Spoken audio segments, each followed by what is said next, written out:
बिस्मिल्लाहिर्रहमानिर्रहीम। ये video impedance and reactance diagram के बारे में एक इंट्रोडक्टरी वीडियो है। तो आइए सबसे पहले लाइन डायग्राम क्या है इसको समझें।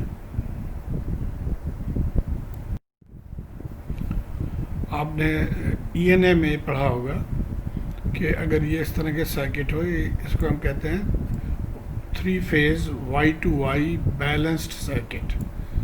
बैलेंस का मतलब ये है कि ये लोड सेम है और देयरफॉर इनमें बहुत सिमिलरिटी है। जो करंट इस सर्किट में है वही ये दूसरे वाले में है, सेम तीसरी सर्किट में है। तो इसलिए बजाय कि इनको अलग-अलग से सॉल्व करें, आसान तरीका ये होता है कि हम सिर्फ एक फेज़ को ले लें और एक फेज़ से वोल्टेज या करंट जो भी मालूम करना है वो मालूम कर लें और उसके बाद इससे √3 से मल्टीप्लाई करके तो आप तमाम फेजेस के वोल्टेज या करंट निकाल सकते हैं। मल्टीप्लाई या डिवाइड करते हैं और पावर के लिए 3 से मल्टीप्लाई करते हैं। बहरहाल तो ये हो गया सिंगल फेज़, सिंगल फेज़ का डायग्राम। और अब अगर हम इसमें से यहाँ पे एक चीज़ गौरतलब है कि अगर ये बैलेंस्ड लोड है तो न्यूट्रल में से करंट फ्लो जो है वो ज़ीरो है। ये अगर आपको समझ है तो ठीक है, वरना मेरे ईएनए वीडियो आप ज़रूर देखिए इस टॉपिक पे 3 फेज सिस्टम्स के ऊपर। अब चूँकि न्यूट्रल में करंट ज़ीरो है तो चाहे हम इस लाइन को रखें या ना रखें एक ही बात है, तो इसको हम निकाल देते हैं। तो अब ये हमारा सिंगल लाइन डायग्राम हो गया। अगर इस डायग्राम से हम इसको सॉल्व कर लें तो बाकी कंप्लीट सर्किट के बारे में हमें इंफॉर्मेशन मिल सकती है यहाँ से।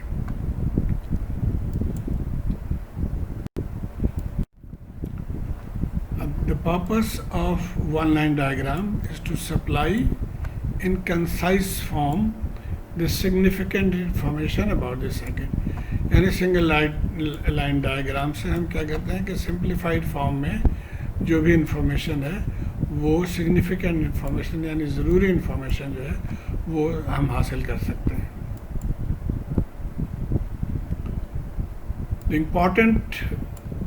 importance of different features of a system varies with the problem under consideration।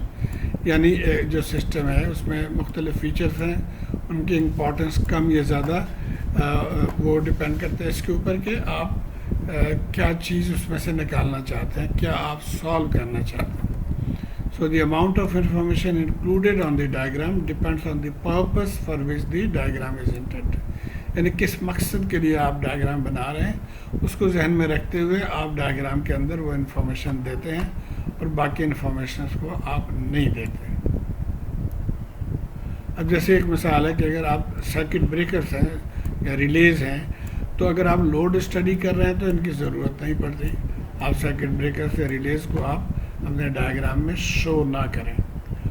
लेकिन अगर आप कोई फॉल्ट एनालिसिस करें, stability of the circuit under transient condition resulting from A fault, तो उस केस में आपने देखना है कि ये रिले या सर्किट ब्रेकर कितने जल्दी ये रिस्पॉन्ड कर रहा है सर्किट में। तो इसलिए फिर सर्किट ब्रेकर्स या जो रिलेज वगैरह इसको डायग्राम में शो करना बहुत ज़रूरी है। ये चंद एक सिंबल्स हैं जो यूज़ होते हैं सिंगल लाइन डायग्राम्स में। जैसे अब ये कोई भी रोटेटिंग मशीन हो, जनरेटर और मोटर है, उसके लिए इस तरह से शो करता है। ये ट्रांसफार्मर है, ये 3 वाइंडिंग ट्रांसफार्मर है, फ्यूज़ है, करंट ट्रांसफार्मर है, सर्किट ब्रेकर है, power circuit breaker, air circuit breaker, 3 phase delta है, 3 फेज़ वाई है, 3 फेज़ वाई न्यूट्रल ग्राउंडेड है, और ये पोटेंशियल ट्रांसफार्मर्स है, और ये करंट और वोल्ट मीटर्स हैं। अब आइए यहाँ पे एक डायग्राम हम देखते हैं। ये देखिए 2 जनरेटर्स है, जनरेटर 1 और जनरेटर 2, और ये एक लोड है। इसको बस के साथ कनेक्ट कर दिया गया है। आई होप आपको आइडिया है कि बस किसको कहते हैं, जो मेन एक पट्टी सी आप कह लें जहाँ पे ये तमाम चीज़ें कनेक्ट करते हैं। अब ये जनरेटर ग्राउंडेड थ्रू रिएक्टर, ये देखिए इसके जो ग्राउंड एक रिएक्टेंस लगा के इसको ग्राउंड किया गया, जबकि यहाँ पे it is grounded through register. ये सारी चीज़ें हम बाद में पढ़ेंगे। ये हो गया लोड, इसी तरह ट्रांसफार्मर भी ग्राउंडेड है, ये ट्रांसमिशन लाइन है यहाँ पे। उसके बाद ये यूज़र साइड के जो ट्रांसफार्मर है वो आ गया यहाँ पे, ये अप ट्रांसफार्मर है, ये डाउन ट्रांसफार्मर है। उसको फिर एक बस से कनेक्ट किया गया, यहाँ पे भी एक जनरेटर इसने कनेक्ट किया है, तो इट्स ओके, नो प्रॉब्लम। इसका भी ग्राउंड किया गया है थ्रू रिएक्टेंस, और यहाँ पे ये एक लोड है। तो on the diagram information about loads, ratings of the generator and transformers and reactance of different components of the circuit is often given. तो यहाँ तो कुछ नहीं लिखा हुआ है, लेकिन अक्सर डायग्राम्स में इनके डिटेल्स दिया जाता है कि जी इसकी रेटिंग क्या है, इसकी रेटिंग क्या है, इसकी रेटिंग्स क्या है। अब आइए हम देखते हैं, ये सिंगल फेज इक्विवेलेंट है जनरेटर का। यहाँ पे देखिए ये जनरेटर है, ये आर्मेचर रेजिस्टेंस दिखाया गया और आर्मेचर रिएक्टेंस दिखाया गया। इसी तरह से जो ट्रांसफार्मर है इसमें भी ये रिएक्टेंसेस जो हैं वो सीरीज रिएक्टेंसेस और शंट रिएक्टेंस ये शो किया गया है। Impedance rather, not reactance. I hope आपको ये कॉन्सेप्ट क्लियर है कि रेजिस्टेंस और रिएक्टेंस मिला के इम्पीडेंस बन जाता है। इसी तरह अब ये लाइन है, ट्रांसमिशन लाइन, इसमें ये पाई मॉडल है, इसका टी मॉडल भी है, तो ये है, इसको भी हम यूज़ करेंगे। फिर लोड है, अगर तो लोड लैगिंग लोड का मतलब ये है कि इसमें आपको रिएक्टिव कंपोनेंट है या इंडक्टिव कंपोनेंट है, जैसे मोटर वगैरह है, तो उसमें पावर फैक्टर लैग करता है उसकी वजह से, तो इसलिए इसको लैगिंग लोड कहा जा रहा है। तो इसमें भी आप रेजिस्टेंस के साथ ये रिएक्टेंस को शो करते हैं। अब आइए इनको यूज़ करके हम अपना सर्किट को समझते हैं। यही हमारा जो सर्किट है इसी को लेके चलेंगे। अब इसको जब हम इम्पीडेंस डायग्राम ड्रॉ करेंगे तो इसको पर फेज इम्पीडेंस डायग्राम भी कहा जाता है। तो इस जनरेटर के जो है आप देखिए ये जनरेटर शो कर रहे हैं, उसका इम्पीडेंस यहाँ पे हमने शो किया। दूसरे जनरेटर का भी इसी तरह जनरेटर और इम्पीडेंस शो किया, लोड इम्पीडेंस शो कर दिया। ट्रांसफार्मर के जैसे हमने पढ़ा उसको कनेक्ट कर दिया, ये ट्रांसफार्मर आ गया। ये पहले 3 हमने कनेक्ट कर दिया, उसके बाद ट्रांसफार्मर आ गया यहाँ पे, उसके बाद ट्रांसमिशन लाइन, तो ये ट्रांसमिशन लाइन है, और उसके बाद फिर ट्रांसफार्मर, तो ये ट्रांसफार्मर आ गया, और उसके बाद ये लोड हमने कनेक्ट कर दिया और जनरेटर भी कनेक्ट कर दिया। तो ये हमारा इम्पीडेंस डायग्राम हो गया।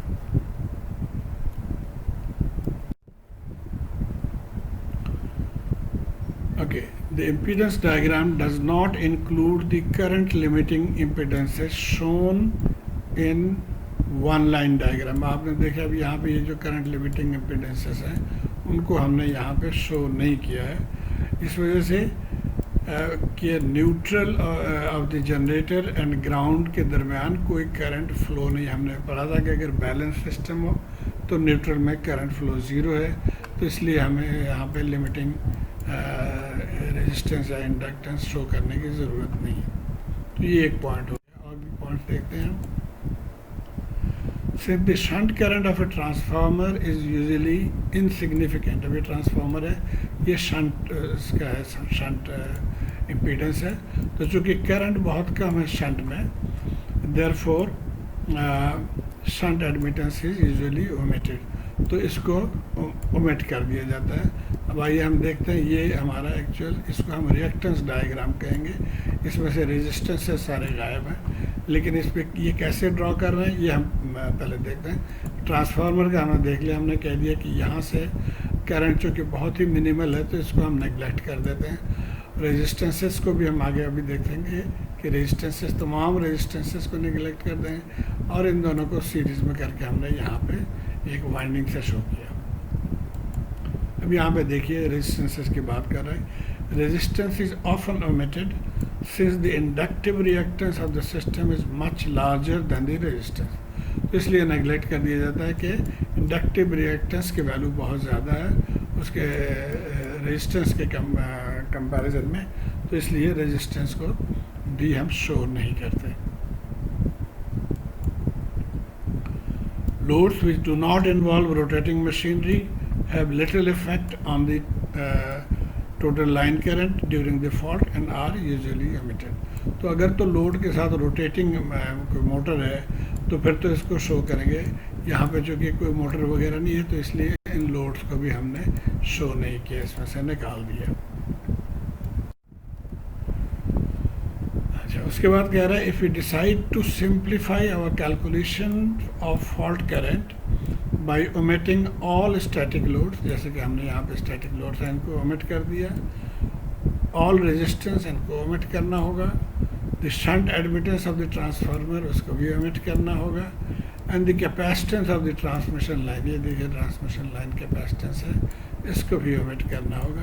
तो इसके बाद जो डायग्राम हमें मिलेगा उसको हम कहेंगे पर फेज रिएक्टेंस डायग्राम। अब देखिए यहाँ पे सिर्फ रिएक्टेंसेस है, कोई इसमें रेजिस्टेंस नहीं है, तो ये हमारा रिएक्टेंस डायग्राम बन गया। The simplifications apply to fault calculations only. अब ये जो सिंप्लीफिकेशन हम कर रहे हैं ये सिर्फ फॉल्ट कैलकुलेशन के लिए है, not to power flow study. जब हम पावर फ्लो स्टडी अगर पढ़ेंगे तो ये इन चीज़ों को हम नेगलेक्ट नहीं करेंगे, ये आगे हम देखेंगे।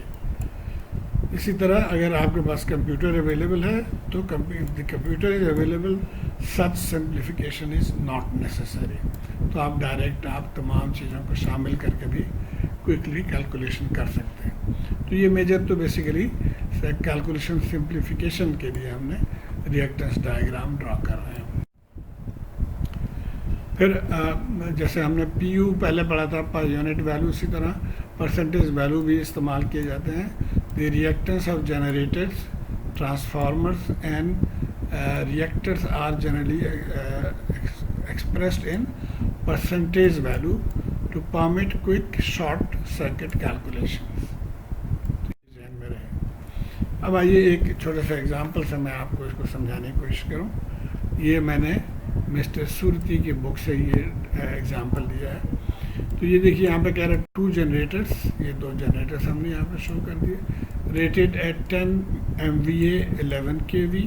तो एक 10 MVA 11 kV है और दूसरा जो है 15 MVA 11 kV है, आर कनेक्टेड टू बस। तो ये हमने कनेक्ट कर दिया बस में। The bus bar feeds 2 Motors, ये 2 मोटर्स यहाँ पे आ गए, इनको ये फीडिंग है जिनके ये रेटिंग दिया हुआ है यहाँ पे। The reactance of each generator is 12%। अब यहाँ पे इनके रिएक्टेंस दिया गया है इन परसेंटेज 12% है, और रिएक्टेंस ऑफ मोटर जो है वो 15%। अब इसको देखेंगे हम कैसे यूज़ करते हैं।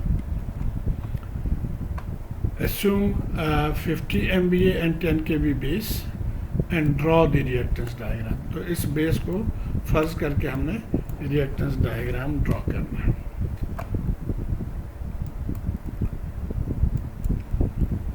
तो सबसे पहले ये फार्मूला हम यूज़ करेंगे, ये XPU न्यू या परसेंटेज न्यू सेम फार्मूला है। इसके लिए XPU ओल्ड, फिर kilovolt old divided by kilovolt new, इसके स्क्वायर है, और multiply by MVA nu divided by MVA old. तो ये आप जब सवाल करेंगे तो आपको होपफुली याद हो जाएगा। ये रहे कि इसमें ओल्ड ऊपर है न्यू नीचे है, यहाँ पे न्यू ऊपर है ओल्ड नीचे। तो सबसे पहले हम जनरेटर के न्यू रिएक्टेंस को मालूम कर लेते हैं। अब यहाँ पे देखिए ये ओल्ड यहाँ पे दिया हुआ है 12, कहाँ पे दिया हुआ है, reactance of each generator is 12%। तो ये हमने 12 लिख लिया। उसके बाद KV old divided by KV new. KV old है 11 kV और KV न्यू ये जो बेस को दे रहा है ये 10 kV हो गया, इसका स्क्वायर हो गया। उसके बाद अब MVA न्यू 50 है तो हमने 50 लिख दिया, और MVA ओल्ड यहाँ पे देखें तो ये 10 MVA, तो ये लिख दिया। तो यहाँ से जनरेटर 1 का जो है वो परसेंटेज रिएक्टेंस हमने निकाल लिया 72.6%। बिल्कुल इसी तरह जनरेटर 2 का भी निकालेंगे। ये सेम है 12 दोनों के लिए, ये भी दोनों के लिए सेम है। फ़र्क क्या है, यहाँ पे देखिए ये जो है MVA ओल्ड, अब यहाँ पे देखिए ये MVA ओल्ड 15 है दूसरे के लिए, ये पैरामीटर्स हैं, तो इसको हम यूज़ करेंगे 15, ये 50 तो बेस है, तो ये आ गया 48.4। अब हम आ जाते हैं मोटर की तरफ। मोटर के देखिए कितने है, मोटर रिएक्टेंस 15%, तो 15 लिख लिया हमने।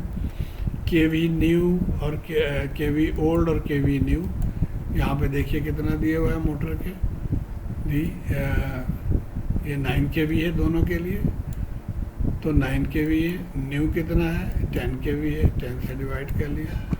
इसी तरह MVA न्यू और MVA ओल्ड, तो MVA न्यू तो 50 है, MVA ओल्ड यहाँ पे दिया हुआ है, एक के लिए 7.5 है और एक के लिए 10 है। तो यहाँ पे पहले हम 7.5 से डिवाइड कर देंगे तो 81% आ गया, और दूसरे के लिए हम बाकी चीज़ें वही है, यहाँ पे हम 10 से डिवाइड कर देंगे तो 60.75। तो ये 4 रिएक्टेंसेस हमारे पास आ गए।